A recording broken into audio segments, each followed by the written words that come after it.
ഈ നഗരത്തിന് ഇതെന്തു പറ്റി? ചിലയിടത്ത് ചാരം. മതമല്ല മതമല്ല മതമല്ല പ്രശ്നം എന്നാ കേട്ടോ. ഞങ്ങൾക്ക് മതമാണ് മതമാണ് മതമാണ് പ്രശ്നം. അത് ഞങ്ങളുടെ ഐഡന്റിറ്റിയാണ്. ബാക്കി എല്ലാവർക്കും മതമല്ലേ, ബാക്കി എല്ലാവർക്കും അവന്റെ സ്വത്വബോധമാവാം. എന്നാൽ കൊക്കിലെ ശ്വാസം നിലക്കുന്നവരെ മതം തന്നെയാണ് ഞങ്ങളുടെ വിശ്വാസത്തിന്റെ അകക്കാമ്പ്. ചിലയിടത്ത് പുക. രാഷ്ട്രീയ പാർട്ടികളുടെ പേരിൽ പ്രവർത്തിക്കുന്ന സംഘടനകളുടെ നേതാക്കന്മാർ പറയുന്നു മതമാണ് മതമാണ്, മതത്തിന് വേണ്ടിയാണ് ഞങ്ങളുടെ പാർട്ടി എന്നാണ്. ഞങ്ങൾക്ക് 7 മന്ത്രിമാർക്കുള്ള അവകാശമുണ്ട്, ഉപമുഖ്യമന്ത്രി ഞങ്ങളുടെ പാർട്ടി തന്നെ പെട്ട ആള് തന്നെ ആകണം. ഇതൊക്കെ പറഞ്ഞ് മുമ്പോട്ട് പോകുമ്പോൾ പൊട്ടന്മാരാണോ ഇവിടുത്തെ ഹിന്ദുക്കൾ?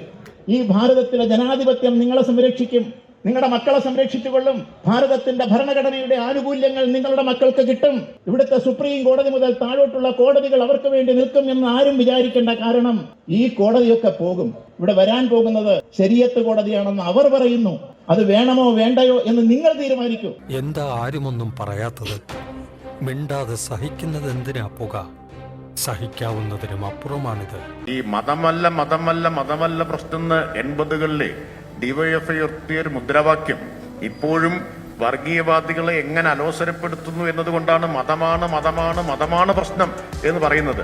ഞങ്ങൾ വർഗീയതയ്ക്കെതിരായിട്ടുള്ള പോരാട്ടത്തെ സാക്ഷ്യപ്പെടുത്തിയിട്ടുള്ളത് ഞങ്ങളുടെയൊക്കെ ജീവനും ചോരയും കൊണ്ടാണ്. ഞങ്ങളുടെ കൂട്ടത്തിൽ ഒരാളെയും നിങ്ങൾക്ക് ഗോൾവാൾക്കറുടെ മുമ്പിൽ താണു വണങ്ങി നിൽക്കുന്ന ഒരു ചിത്രവും കാണാൻ പറ്റില്ല. ഞങ്ങളുടെ കൂട്ടത്തിൽ ഒരാളെയും കാണാൻ പറ്റില്ല. അപ്പുറത്തുനിന്ന് ഇഷ്ടം പോലെ കിട്ടും. ആ വ്യത്യാസമുണ്ട്. നിരോധിച്ചിട്ടുണ്ട്.